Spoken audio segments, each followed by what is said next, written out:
అమ్మ అందరికీ నమస్కారం. పొద్దున్నే రెడీ అయ్యి కాలేజ్కి వచ్చి ఆ బస్సులో తిరిగి ఏడుకి వస్తేనేమో మనోడేమో పొద్దున్నే అటెండెన్స్ చేస్తాడు. మమ్మ నాకేమో అటెండెన్స్ పోయింది. సరే బయటికి పోయాను.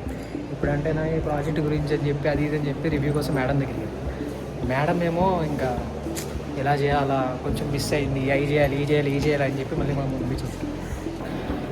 మామ ఇప్పుడైతే నేను యాక్చువల్లీ ఇన్నోస్ ప్రాజెక్ట్ అని చెప్పి మేడంని కలవడానికి వచ్చాను అనమాట. ఇంకా మేడం ఏమో లేరు. నేనైతే ఈ ఫ్లోర్కి రాగానే నాకంతా మెమరీస్ వచ్చేసినాయి అనమాట. ఇక్కడే మేము అంతా సప్లీలు గిప్లీలు అంతా రాసేది.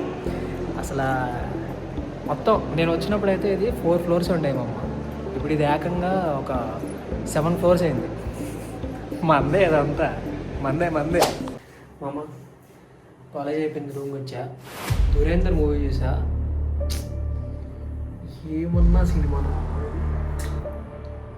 సినిమానా ర్యాంప్ ఉంది. అస్సలు ఎక్స్పెక్ట్ చేయలే ఈ మూవీ ఇలా ఉండిద్ది అని చెప్పి. అసలు చాలా బాగుంది ఈ మూవీ అయితే. అసలు really I love it. But sadness కూడా ఉంది ఇంకా.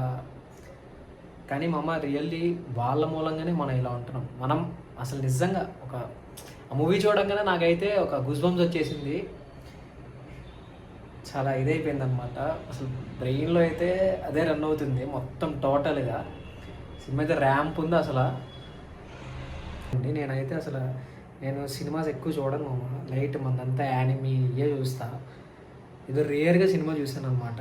అందరూ చెప్తున్నారు ఇది అంటే అసలు నాకు తెలీదు. సడన్గా మూవీ చూసా. అసలు రీల్స్లో దేంట్లో కూడా చూడాల, డైరెక్ట్ మూవీ చూసా. అసలు నాకు పిచ్చ లేచిపోయింది. ఇంకా మూవీ అయితే భారీ. మీరు ప్రతి ఒక్కరు చూడాలా. ముఖ్యంగా ఇండియన్ అయితే కనుక ఖచ్చితంగా చూడాల్సింది. అంతే మామ. అంటే యాక్చువల్లీ బెడ్ తీసుకున్నాం అనమాట. బెడ్ కొని వాడేమో ఆటో ఛార్జెస్ 10 రూపాయలు అంటే వద్దు పట్టుకొని వెళ్ళిపోతా అని చెప్పి చూడండి నేను సుబ్బు పట్టుకొని తీసుకెళ్తారా చేత్తో ఇలా వెళ్ళిపోతారు. ఏంటో కామెడీగా వచ్చేసాను రూమ్ దగ్గరికి వచ్చేసా. కానీ చూడు